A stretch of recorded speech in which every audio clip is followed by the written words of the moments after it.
Hey everyone, welcome back to another quick and very interesting tutorial where in this quick tutorial I'm going to show you how you can check the various web capabilities of your browser for free if you are designing a project and if you want to check that the browser supports that feature or not. You can definitely do that. So in order to do it, just simply open any of the browser you have, and here you have to search for caniuse.com. Yes, it's a very interesting name. Just simply write caniuse.com and hit enter.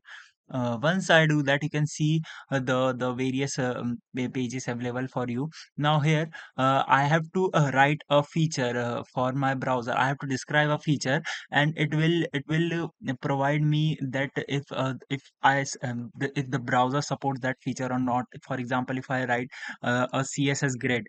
And let's see if the browser supports CSS grid or not.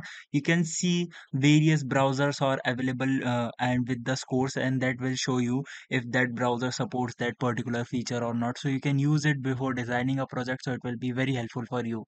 Alright, so that's it for this video. I hope this video will be helpful for you. Make sure to hit the like button and subscribe button for more such helpful and interesting tutorials. See you in the next one. Take care.